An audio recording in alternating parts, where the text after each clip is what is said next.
El doctor Julio César Castiglioni nos va a hablar el día de hoy sobre el tema Derecho Sancionatorio en Procesos de Contratación Estatal. Vamos a recibirlo con un fuerte aplauso.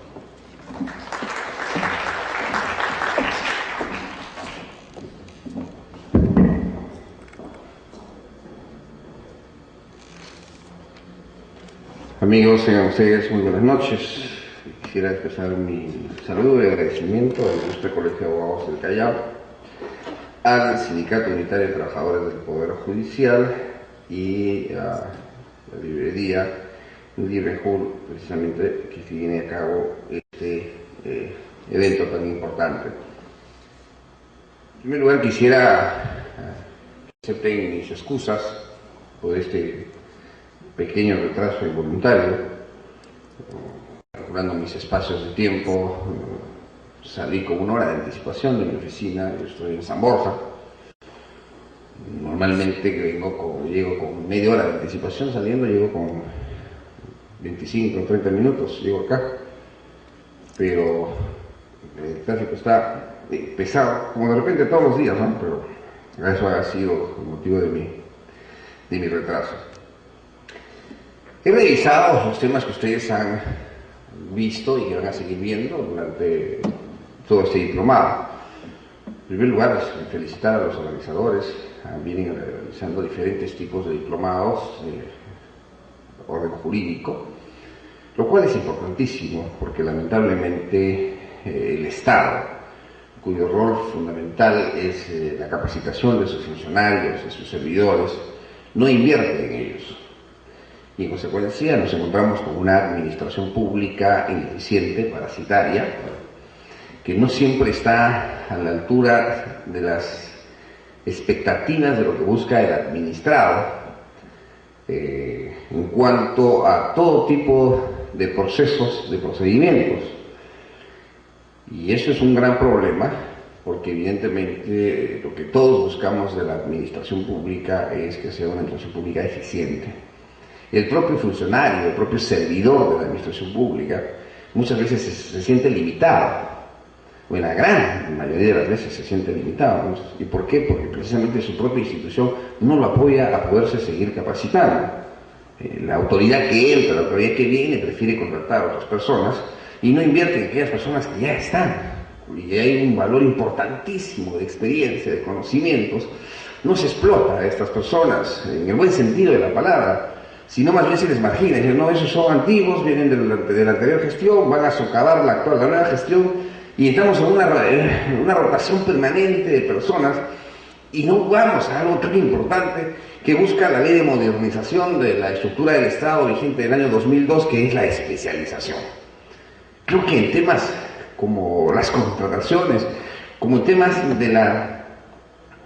de los tribunales del OCE, debería haber gente especializada en el tema, gente que conoce el tema y que no tiene que estar necesariamente al cambio del gobernante. No sé si ya ha venido Ricardo Salazar, lo he visto en el programa, o está por venir. Me encontré con Ricardo en una visita por cuestiones profesionales en el Ministerio de la Presidencia, donde él estaba trabajando como asesor, ahora está en el OCE. Y le digo, Ricardo, ¿cuándo regresas al OCE? Porque él estaba pues anteriormente en el tribunal y formaba parte de este equipo de gente especializada. Entonces, y me dijo, Julio César, eso dependerá de los señores. Evidentemente, no sé, es un ente dependiente del Ministerio de la Presidencia del Consejo de Ministros. Y como tal, hay lamentablemente un tema tan importante, hay una decisión política más que jurídica.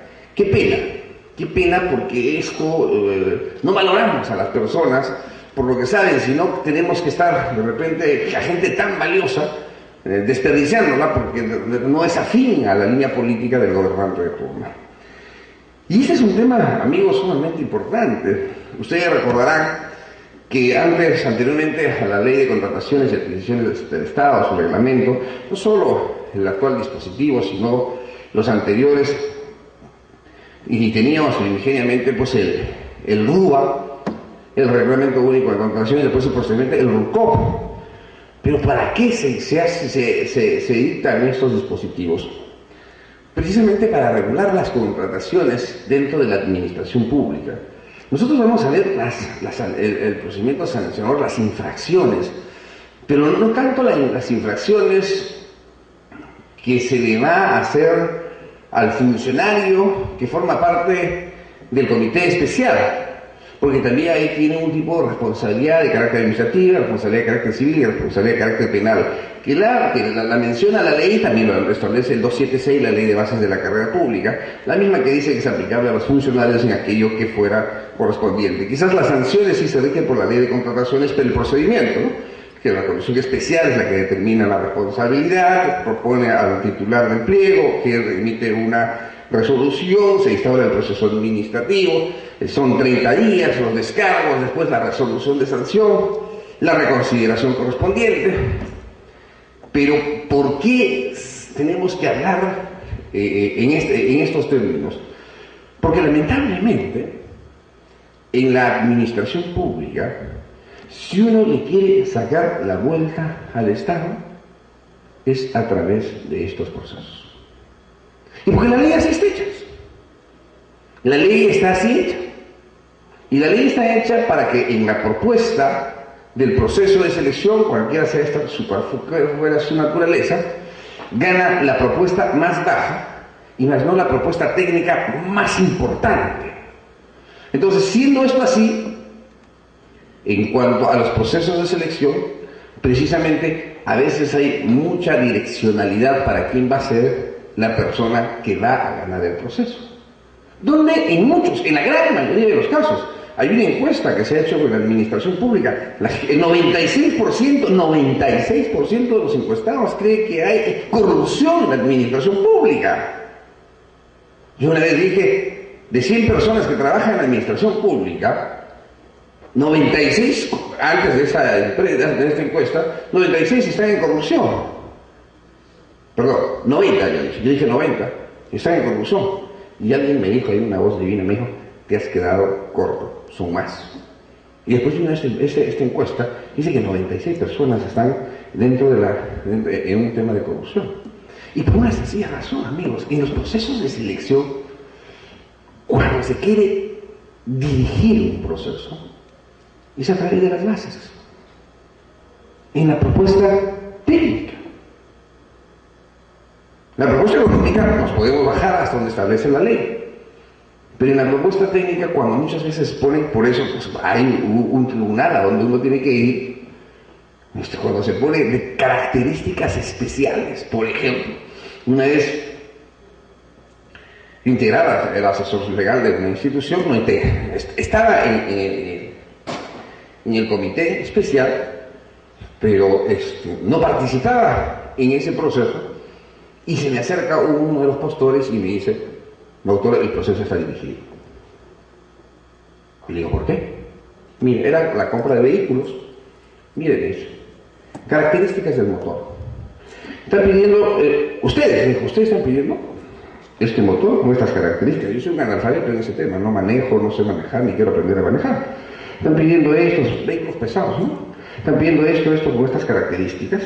Y solamente este tipo de vehículo lo tienen 2 empresas en el Perú. Tales y tales, y que están postulando. Y además, si una de ellas ganan, hay un pacto entre ellos que no van a impugnar la regla del mercado entre ellos, pero en la próxima que le toque al otro, tampoco el otro impugna. Entonces, lamentablemente, en los procesos de elección la trafa empieza desde la elaboración de las bases.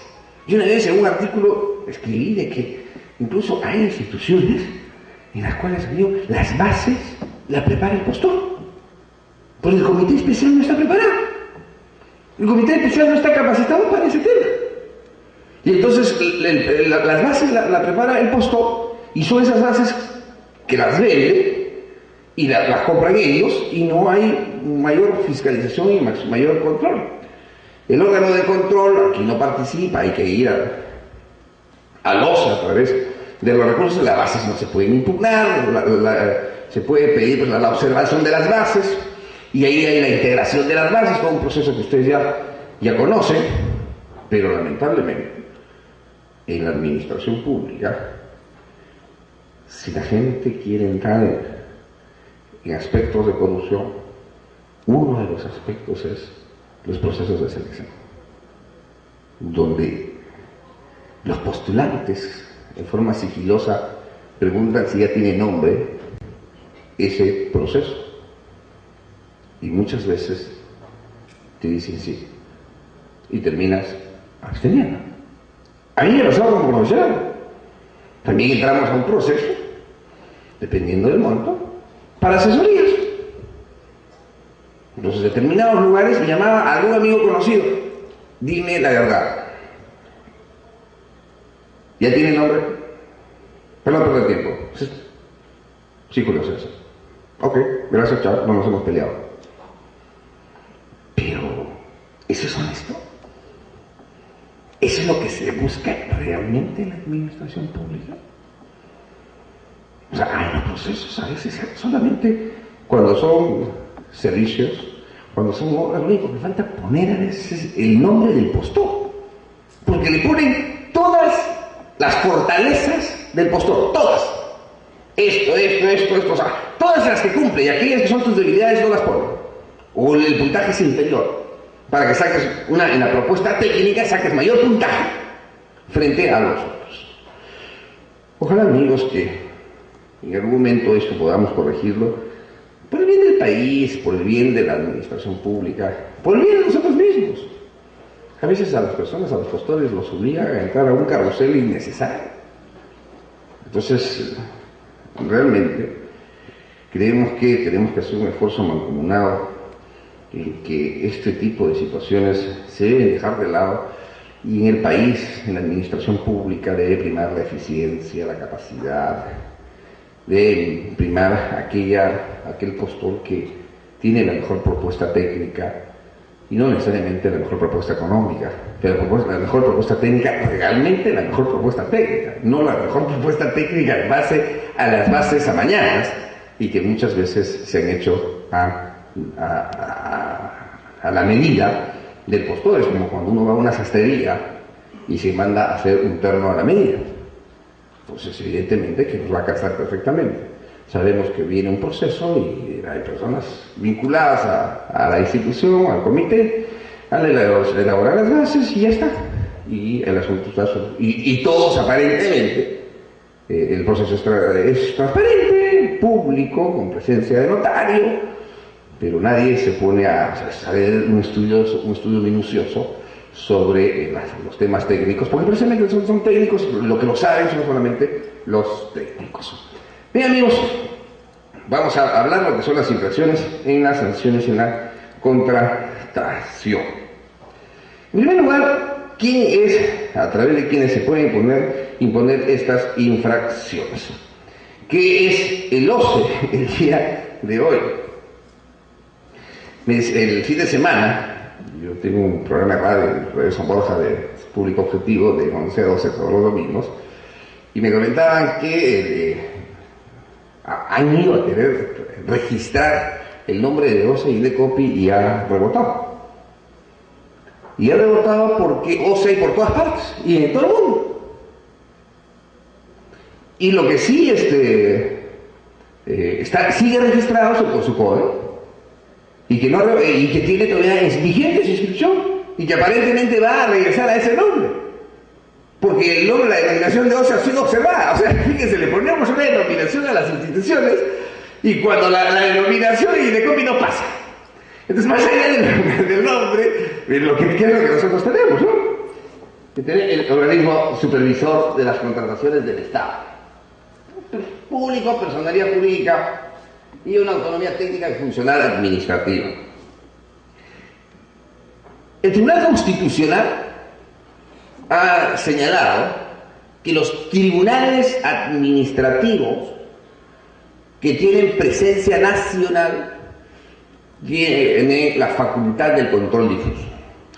Posición que yo discrepo, por lo menos en lo sustancial. Explico. Nosotros acá tenemos un organismo supervisor de contrataciones, hay salas donde uno va en grado de apelación y son las que van a resolver. Así como tenemos en Indecopi, así tenemos en el Tribunal Fiscal. El Tribunal Fiscal, por ejemplo, lo está haciendo excelentemente. Pero su autonomía de ellos, la autonomía, es una autonomía delegada. No es una autonomía originaria, que nace de la Constitución. En la ley del procedimiento administrativo encontramos que las interpretaciones como fuentes del derecho del procedimiento administrativo, las interpretaciones hechas por los organismos encargados de hacer las interpretaciones de la normatividad. ¿Los tribunales administrativos tienen el control difuso constitucionalmente hablando? No. El Tribunal Constitucional dice que sí. Entonces ahí tenemos un gran problema. Están haciendo la interpretación de la norma, y si, ahí a mi juicio, sin tener la facultad constitucional de hacer la interpretación de la norma. ¿Cuál sería el paso que deberíamos dar? La pregunta es, ¿deben estar facultados para hacer la interpretación de la norma y hacer el control difuso? Yo creo que sí. Yo creo que sí, a pesar que después nos vamos en una demanda contenciosa administrativa, es un tribunal administrativo a través del Poder Judicial. Yo creo que sí, en consecuencia ahí tendríamos que ir hasta una modificación constitucional. ¿Tema de discusión? Sí, tema de discusión. ¿Los tribunales administrativos pueden hacer la interpretación de la norma? Lo están haciendo en base a lo que ha dicho el Tribunal Constitucional. Creo que habría que ponerlo en la Constitución, dentro del capítulo de la Administración de Justicia, así como las comunidades nativas pueden administrar justicia, las comunidades nativas campesinas, aplicando los usos y costumbres. Creo que los tribunales administrativos también de competencia nacional, tipo el OCE, tipo los tribunales de Indecopi, tipo el Tribunal Fiscal, hacer la interpretación de la norma para poder resolver una controversia específica. Porque realmente, en sede administrativa, se puede agotar la controversia y no necesariamente tener que ir hasta el Poder Judicial a buscar la solución de los problemas que se susciten. En consecuencia, cuando el organismo encargado de interponer estas sanciones, nosotros el día de hoy lo tenemos a través del OCE. ¿Pero qué dice? Goza de autonomía técnica, funcional, administrativa, económica y financiera. Pero esta autonomía es una autonomía delegada, una autonomía en base a lo que le ha sido transferido por su ley de creación. Sin embargo, creo que la autonomía que debe ser, así como los organismos autónomos constitucionales, que son 10 y no estamos invadiendo esferas de los organismos autónomos constitucionales, o los otros niveles de gobierno, los niveles de gobierno regional, gobierno local, que tienen una autonomía originaria que nace de la Constitución, determinados tribunales de carácter administrativo deberían tener la autonomía correspondiente para evitar de que se esté saturando al Poder Judicial a través de las demandas contenciosas administrativas. ¿Por qué vamos a ver primero esto, a pesar que ustedes ya lo han visto? Vamos a verlo muy rápido. Porque es precisamente hacia él donde se recurre para poder pedir las infracciones que se producen.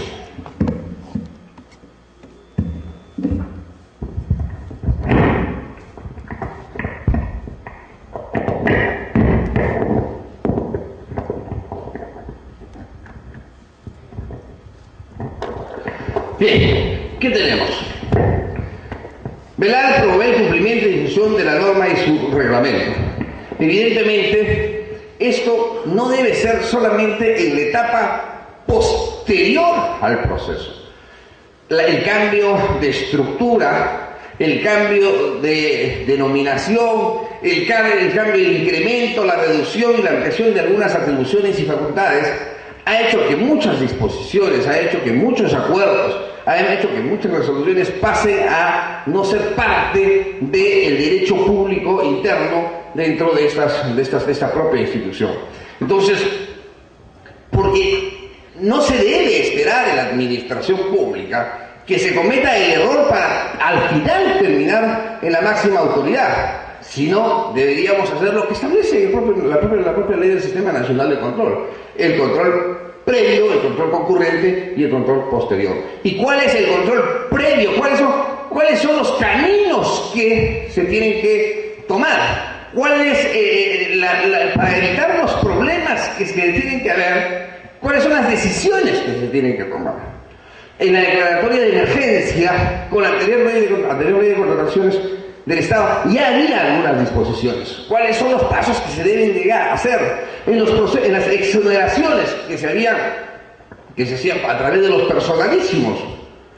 Ya había algunos criterios para poder determinar y que la administración pública, los organismos encargados de la administración pública, de otorgar la buena pro en este tipo de procesos, evidentemente tenían que seguir. En una oportunidad fui a conversar con el señor Matute y me dijo: doctor Castiglioni, lo que sucede es que nosotros le estamos haciendo un seguimiento a todos los procesos de selección, pero que salen publicados en el Diario Oficial del Peruano. Por eso, pues, aquellos que no salen, los 10.800 que no salen publicados, la publicación directa, entonces ahí hay menos control. O sea, no hay proceso, no hay nada, no solo postor el día de hoy. Y entonces, creo que no solo pues, es el cumplimiento de la norma, sino las propias resoluciones, las propias disposiciones. Pero si la institución la vamos cambiando, si los integrantes vamos cambiando, si el rol de la institución la vamos cambiando, no va quedando nada.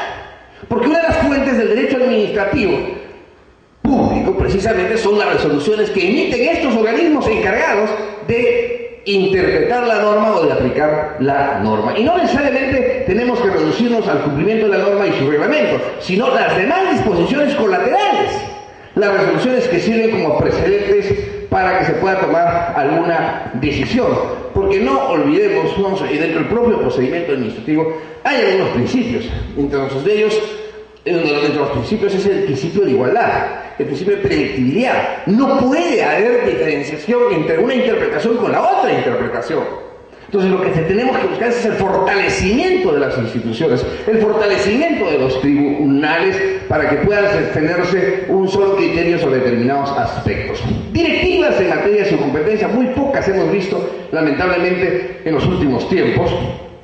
Es verdad que hay algunos aspectos que la ley no ha cambiado, pero que sin embargo crean confusión con algunas redacciones actuales.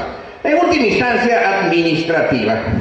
Y también ahí tendremos que ver si los tribunales administrativos resuelven en última instancia, tienen el control difuso, si es que realmente tenemos que ir a la Corte Superior a través de una demanda contenciosa o única, como instancia única, ir a la Sala Constitucional y Social de la Corte Suprema. Entonces, si se le otorgaría facultades de hacer constitucionales, de hacer la interpretación de la norma, solamente a través de una demanda única, como instancia única, como en el caso del conflicto de competencias. En conflicto de competencias es una demanda única, instancia única en el Tribunal Constitucional. Claro, eso requiere de toda una reforma de la estructura del Estado, requiere que otras instancias que no son el Ministerio, que no son el Poder Judicial en la famosa definición de poderes, puedan hacer una administración de justicia en materia administrativa. Sí, porque el día de hoy ya el Ministerio Público administra justicia con el nuevo Código Procesal Penal, más con el procedimientos también. Me lleva el detenido, el fiscal ordena mi libertad, dispone mi libertad y formula la denuncia penal correspondiente y me dice: ya vaya al juez mañana y llegase presente.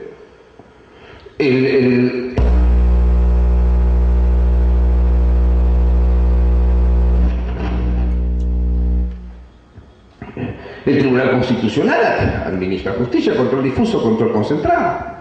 No solo eso, no solo establece el control difuso y control concentrado, hace legislación positiva. El Jurado Nacional de Elecciones administra justicia en materia electoral. Entonces, si los organismos autónomos constitucionales el día de hoy ya administran justicia, de alguna manera, en sede administrativa, también hay instituciones que están administrando justicia. En consecuencia, ahí para poder determinar y ver si es que realmente la administración pública tiene que ser eficiente y después ir al Poder Judicial, los procedimientos y los plazos para enervar los actos administrativos que emite la administración pública tienen que ser mucho más ligeros y mucho más eficientes.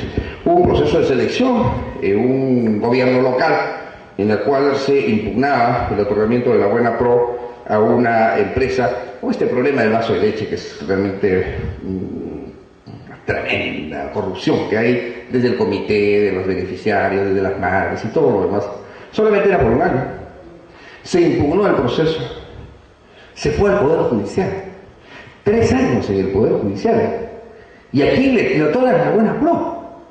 El Poder Judicial ofreció diciendo que no, para el siguiente año que no puede haber proceso, para el subsiguiente tampoco.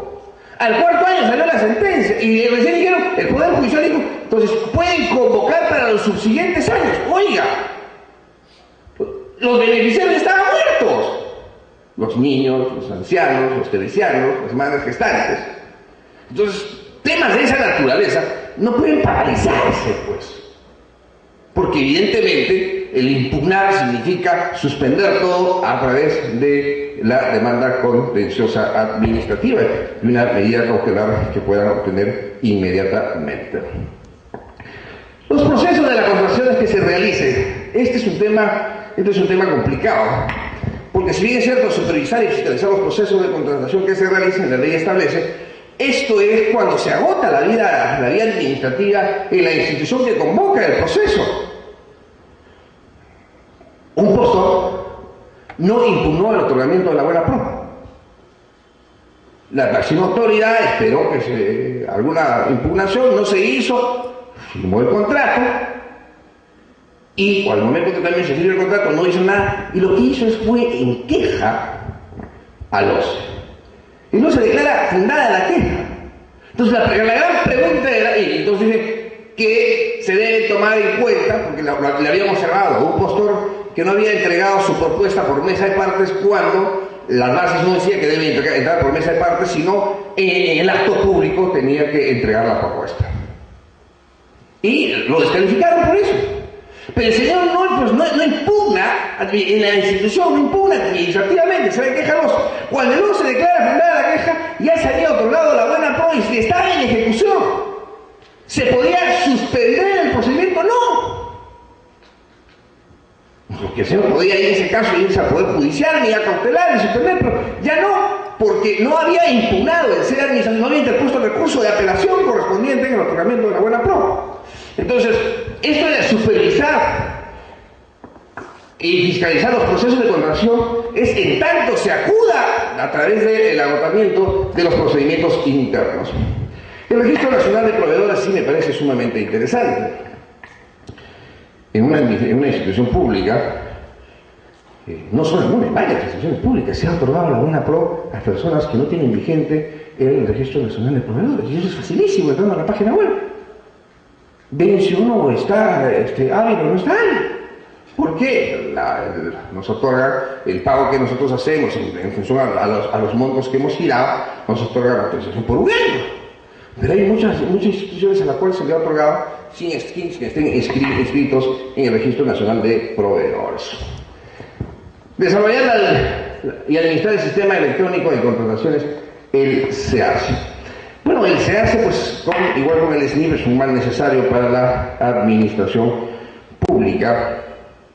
Se está flexibilizando el SNIF fundamentalmente, también el SEARCE, pero sí creo que es un mal necesario.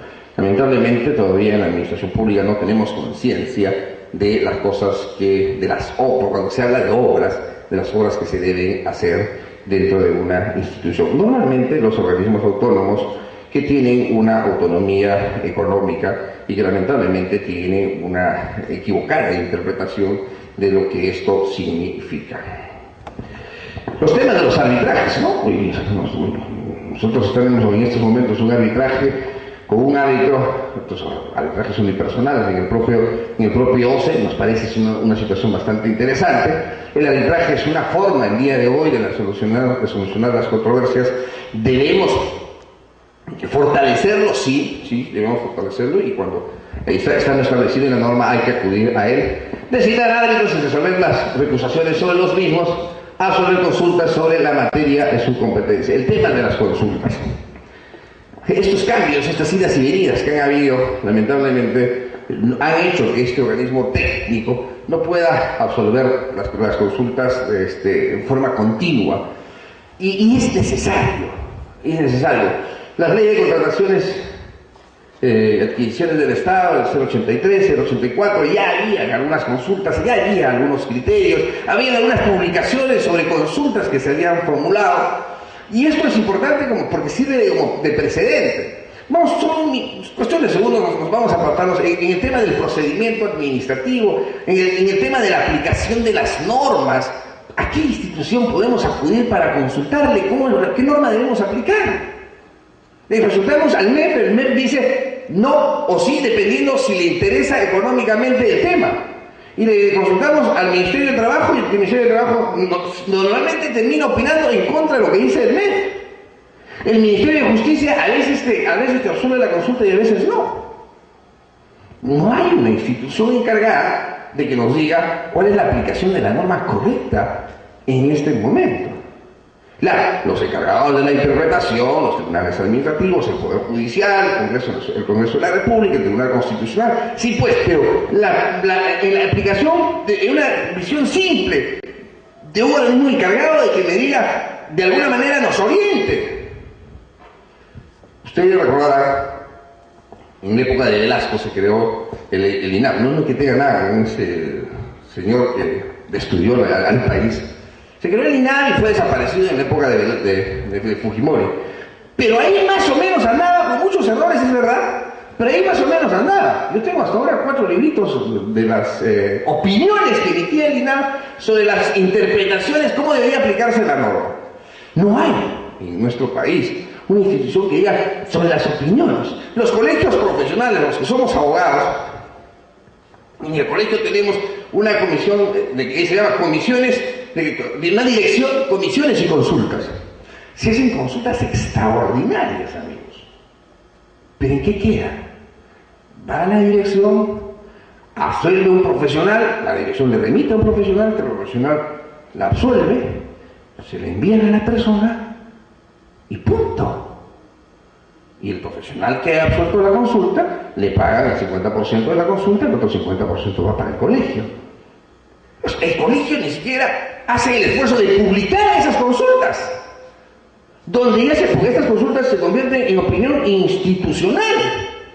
Y al convertirse en opinión institucional son muy importantes para muchos casos, para muchísimos casos.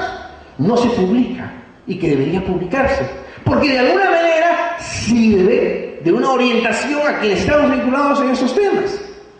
Entonces ahí debería obligársenos a que las instituciones puedan publicar, incluso el propio OCE debe publicar sus resoluciones en cuanto a las controversias. Lo que publica son las sanciones que impone a los postores, sean personas naturales o personas jurídicas. Disculpen que esté mirando al piso, pero yo no sé si esto es los señores acá que graban, y yo no sé si esto es para la grabación o no. Pásenme la voz, por favor. Imponer sanciones a los proveedores inscritos en el registro. Obviamente, pues esto sí es un tema fundamental. Poner en conocimiento de la Contraloría General de la República los casos que suceden las transgresiones de la normativa. Lamentablemente, el Sistema Nacional de Control todavía en estos momentos no logra librarse de sus taras.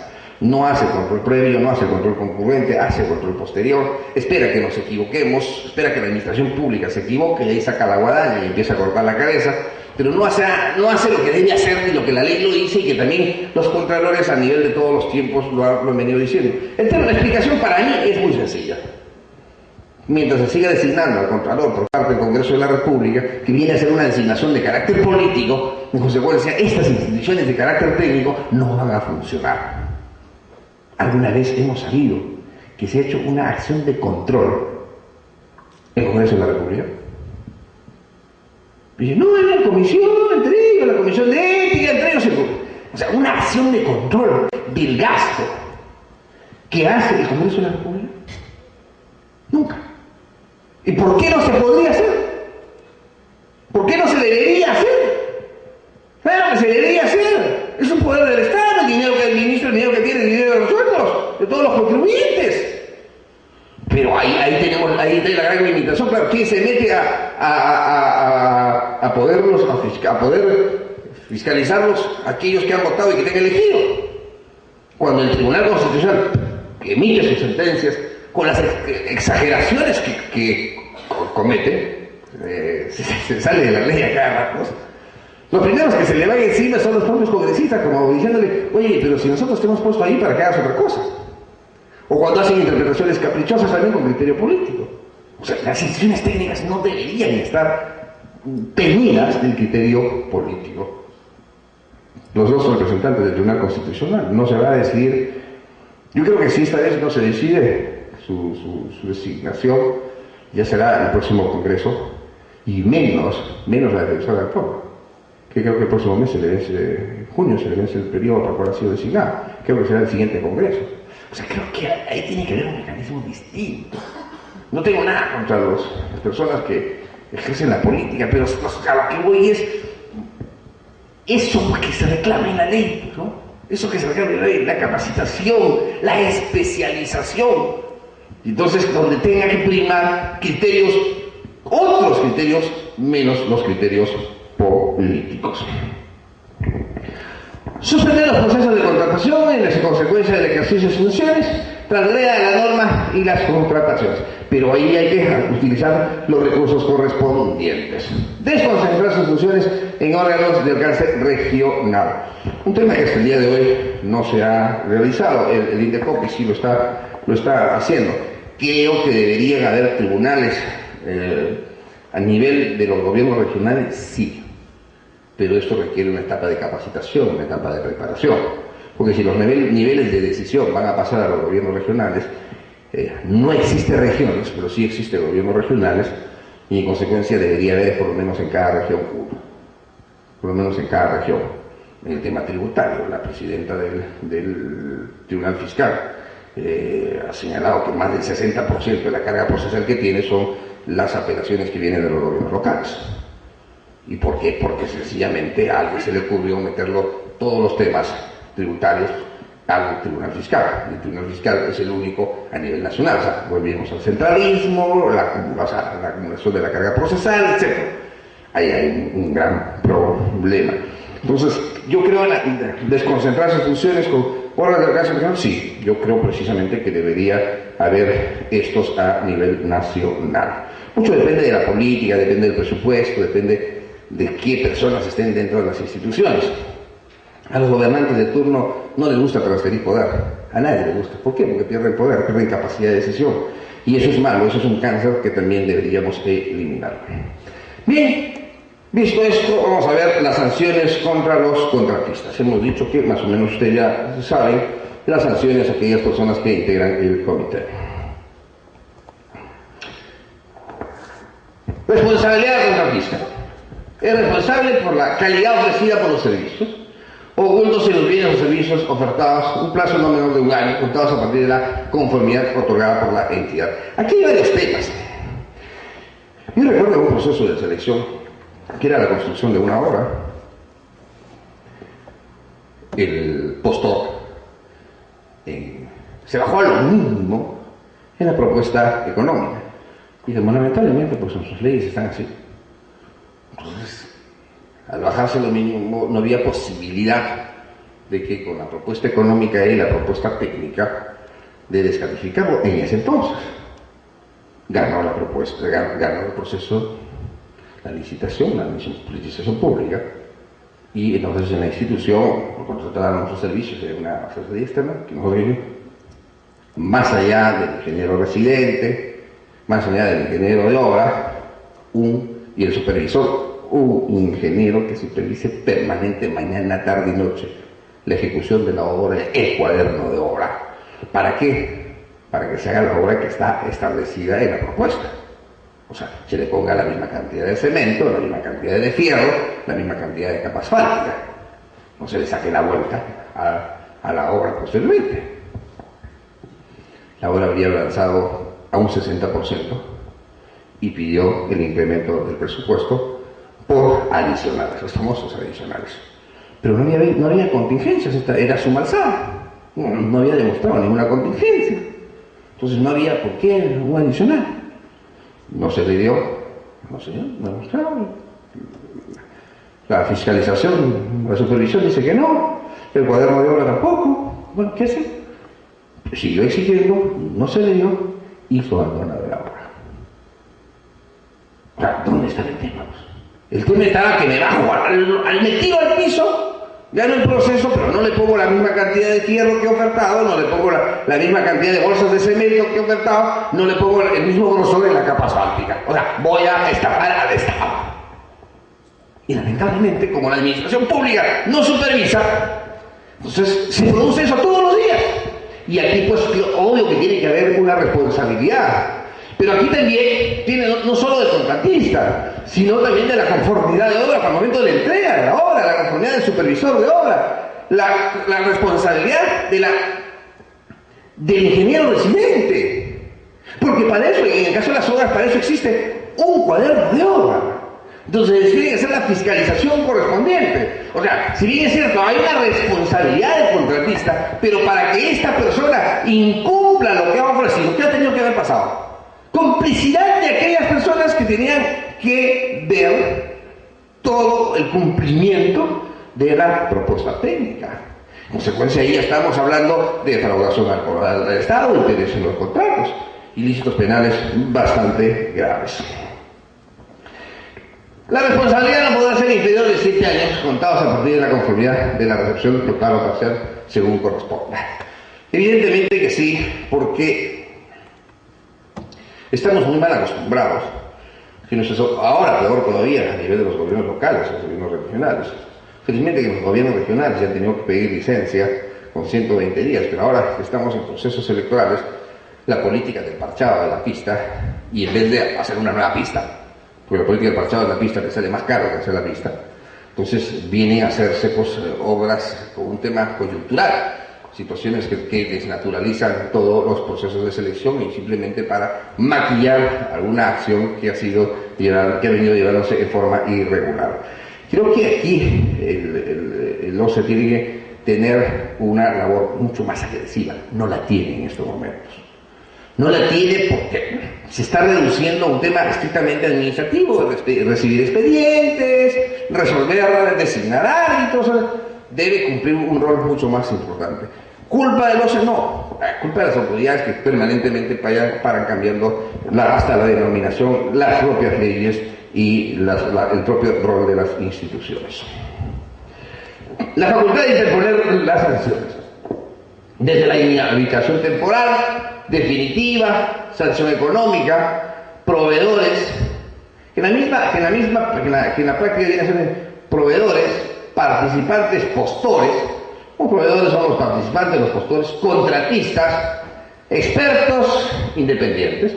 Ya en los expertos independientes es un tema distinto, porque el experto independiente normalmente es contratado por la administración para que pueda asesorar en cuanto al proceso de selección, y árbitros, que ya es un tema distinto, por la infracción de las disposiciones contenidas en la ley y en el reglamento.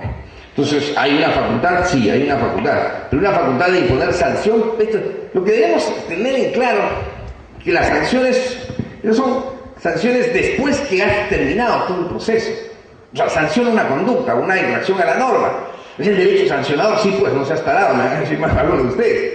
Pero a lo que yo voy, ¿qué hacemos antes para evitar eso? O sea, ¿dónde están los controles? ¿Dónde están los filtros? Desde la etapa en que se designa el comité. Desde la etapa. Y no me estoy yendo a la etapa de la elaboración de la raza. En la etapa de la designación del comité, o sea, ver si las personas tienen interés o no tienen interés. En un proceso de selección participó el hermano del titular de la entidad. Y se hace una declaración jurada que no tiene ningún vínculo de parentesco, ¿no? Y el señor dijo que no tenía ningún vínculo de parentesco. El titular de la entidad dice, yo no sabía que mi hermano estaba postulando. Oiga, y no les pasó nada. ¿Qué es esto? Si nosotros como administración pública, como instituciones que administran justicia, no somos capaces de sancionar esas conductas, si la ley prohíbe que hasta el 4º grado de consanguinidad y 2º de afinidad existan postores dentro de la administración pública donde yo trabajo, Que yo no voy a saber que mi hermano es el titular, que yo titular no voy a saber que mi hermano es el que está postulando. ¿Y por qué no le pasó nada? Porque sencillamente dijo que el comité es autónomo y que son responsablemente solidarios por los acuerdos que adopten. Pero ustedes no me van a decir que eso no estaba dirigido, que eso no estaba arreglado, que eso no estaba conversado. ¡Claro que sí! Porque al final de cuentas me viene y dice, a mí me reclaman, señor, yo no designé el comité, es problema del comité. La soga se rompe por el lado más débil. Y eso no debería ser. O sea, aquí debería una corresponsabilidad, también si se detectan este tipo de situaciones por parte del titular de la entidad. Causar la imposición de las sanciones a los expertos independientes. Responsabilidad por parte de los expertos independientes, parte del comité especial. Comité especial. Lo invito a un experto. Entonces, tenemos que remitir todos a los resultados, incluyendo el informe al tribunal, el plazo que no excederá de 10 días, y evaluar al tribunal los hechos para una sanción administrativa o a inhabilitación de los expertos independientes, dependiendo los casos en que estos pudieran haber sido y haber tenido una participación. Pero esta sanción a los expertos independientes, amigos, también es relativa. Y también es relativa, ¿por qué? Por lo siguiente. Porque yo, experto independiente, me contratan para asesorar al comité. Y yo digo, señor, yo emití mi opinión. El comité decidió. Las opiniones hoy día tienen efecto vinculante, no. El comité decidió. Yo no influí en la decisión, salvo que los miembros del comité digan, nosotros hicimos lo que él nos dijo. Y por eso hemos sido inducidos a error por el experto, que hubo también una institución. O sea, el experto le dijo, deben hacer esto, y estaban ahí los informes. Entonces, cuando citaron al comité, dije, señor, nosotros no sabíamos, primera vez que participamos. También pasa eso en la administración pública. Primera vez que participamos en este tipo de procesos. Y en consecuencia llamamos al señor porque presumíamos que el señor sabía. Y el señor nos dijo, hagan esto, y nosotros hicimos lo que él nos dijo. Entonces, interés en los contratos, defraudación, asociación ilícita para delinquir, el comité salió exento de responsabilidad. Como ya solamente era el responsable, el experto, más allá de la inhabilitación, la responsabilidad de carácter penal, el experto interés en los contratos, pero cómplice secundario, no es funcionario público, ejerce una función pública y en ese momento lo contratan para esa naturaleza, le es aplicable el capítulo referente a delitos cometidos por funcionario público, discutible. En los hechos de corrupción se terminaron, por estos diferentes principios de carácter internacional, se terminaron también condenando a personas que no eran funcionarios públicos. Entonces, al autor inmediato, y hay un tema ahí de discusión, que algunas personas el día de hoy están cuestionando ese tipo de interpretaciones. Es un tema de discusión, Entonces, ¿hasta dónde puede llegar una sanción a alguien que, si bien es cierto, participó en el proceso, una sanción de carácter de caráctir de la responsabilidad de un funcionario público? Bastante complicado. Dentro del proceso sí, porque se le controla todo el proceso y lo que puede hacer el OCE lo puede inhabilitar. Entonces, una sanción de inhabilitación a esa persona, con lo cual no va a poder participar en forma directa. Pero esta gente se las ingenia pues para seguir estafando a la gente. Se busca otra persona y a través de esa persona siguen operando y siguen engañando. Ya no firman ellos, firman a otra persona y aparecen como tales. Lamentablemente hay muchas cosas que cuando uno ve estos temas se van presentando a diario y hay que ir buscando las soluciones en cada uno de estos asuntos, ¿no? La inhabilitación de los procesos, un periodo no menor de 6 meses ni mayor a 12 meses, pero al mismo tiempo, dependiendo de la gravedad, esto puede ser hasta la inhabilitación. ¿Cuáles son las infracciones? Ya esto propiamente dicho para los propios postores. No mantengan su oferta hasta el consentimiento de la buena pro. Obviamente. Antes, Había mucha discusión en eso sobre la carta fianza de seriedad de la oferta. Ustedes recuerdan inicialmente, después la carta fianza ya sobre la propuesta técnica. Y entonces, evidentemente que no se puede estar cambiando la oferta hasta el otorgamiento de la buena pro, porque si se cambia la oferta, esta desnaturaliza. Este es un tema de que mucho, por ejemplo, se ha discutido, se dice muy abiertamente en los últimos tiempos a través de los adicionales. A través de los adicionales, la oferta, la propuesta, las obras, el proceso es por 200.000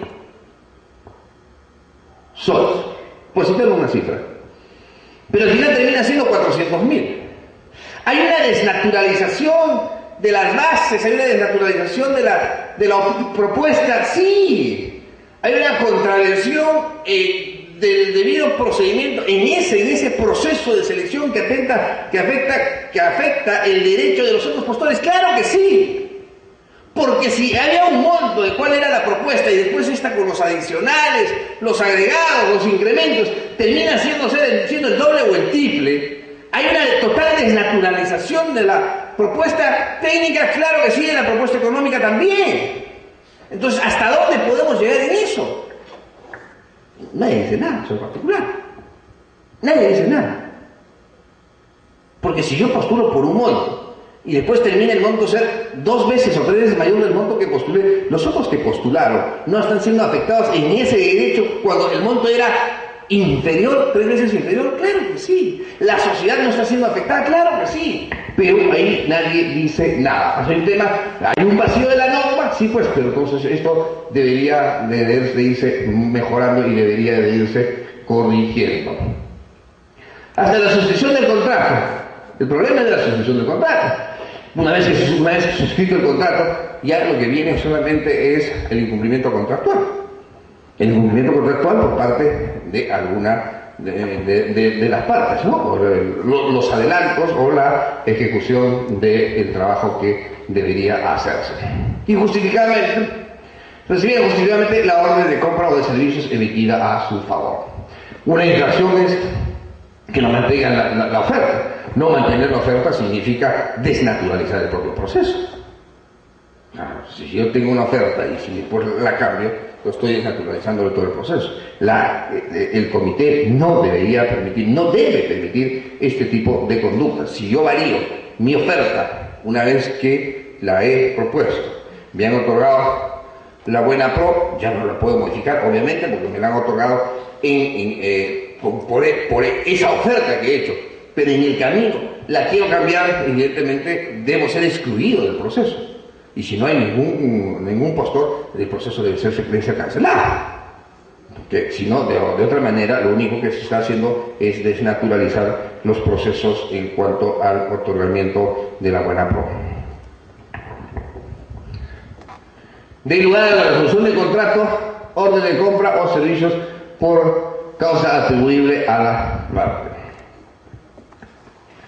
Hay mucha discusión, lamentablemente, en la administración pública.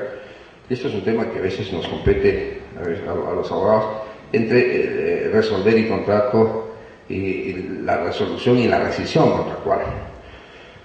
Y la resolución contractual pues es por el incumplimiento contractual. Y si hay un incumplimiento contractual por el que ha generado alguna inacción de parte mía o incumplimiento de mi oferta, de mi propuesta técnica, entonces evidentemente tiene que dar paso a una resolución del contrato por una causa sobreviniente a mí, en un proceso de selección en la serranía de Huancayo. El que ganó la buena pro hizo alguno de las obras.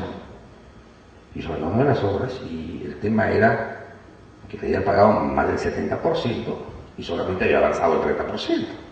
Hay una corresponsabilidad de toda la administración pública, sí, pues desde que le otorgaron la buena pro, porque incluso cuando se habían consorciado las empresas no tenían este objeto, era un objeto distinto, y el tema era, si se resolvía el contrato, Las cartas fianzas habían sido otorgadas por unas cooperativas.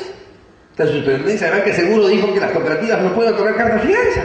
O sea, las le consultaron después que le habían otorgado la buena pro. Y la superintendencia de Banca y Fianza le dijo, no, esas cooperativas no pueden otorgar cartas fianza. Y entonces, no había carta fianza para ejecutarla. Le habían dado el 60%, o sea, no había de dónde cobrar.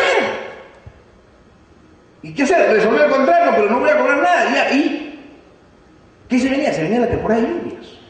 Y con la temporada de lluvias, el riesgo de que iba a destruir todo lo que se había avanzado. No había otra manera. Denunciar a la cooperativa, pues. Delito contra la fe pública, estafa, denunciar a estos y resolver el contrato. No había otra manera. Las electrificaciones rurales. Pues muchos hace el gobierno central. Y lamentablemente también hay un tema que le dan a los amigos, pues. Perdón, bien. Un distrito más allá de Rioja, es un distrito de Rioja. Rioja es el departamento de San Martín.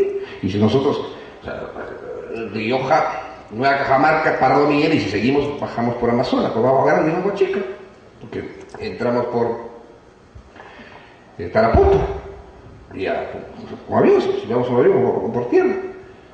Entonces, había faltado un 5%. La bronca entre los adicionales, la supervisora, que no debe pagarse. ¿Qué hacer? La obra paralizada, la identificación paralizada. Y no se podía intervenir la obra porque la contratista estaba ahí, la supervisora decía que no se le debía pagar esos adicionales, el ministerio se negaba a desembolsar el dinero para pagar esos adicionales, eran excesivos. La obra paralizada, deteriorándose todos los días y todos los días lo robaban. Bueno, pues a las patadas, intervenir la obra, resolver el contrato, intervenir la obra, hacer un proceso pequeño por ese 5% que faltaba, entregarle la buena prole, ya está, la electrificación está funcionando. Pero ahorita hay toda una bronca, y no solucionamiento, hay toda una bronca con la consultora. Ya está con arbitraje y todo lo demás. Es un tema que se iba a venir.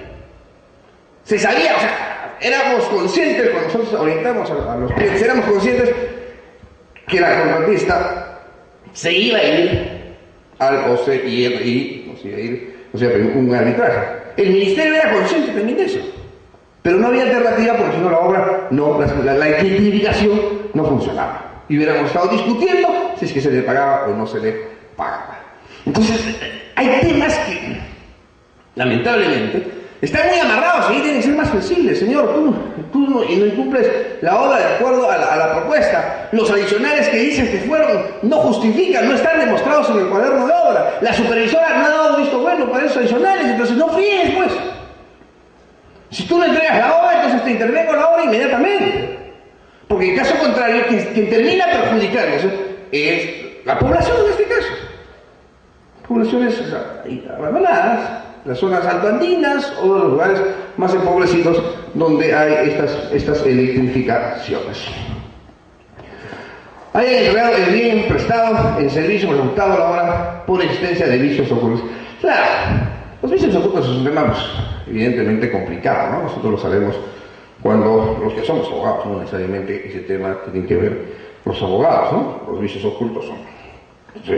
está haciendo el zanjón, es tanta crítica que se hace, pero pues ahí, al cavar el metropolitano, al cavar me encuentro pues que ahí hay aguas subterráneas, pues.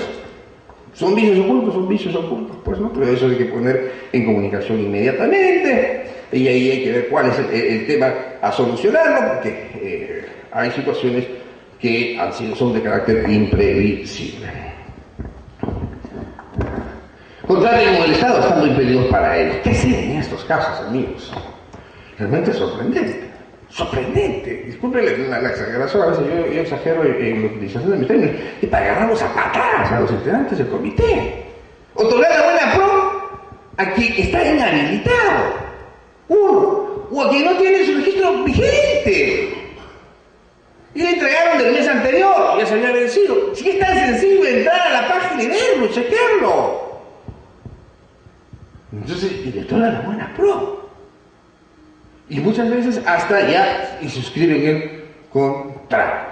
Ahí ya viene iniciando un gran problema. Hay una nulidad, una cosa absoluta por un vicio causante antes de la celebración de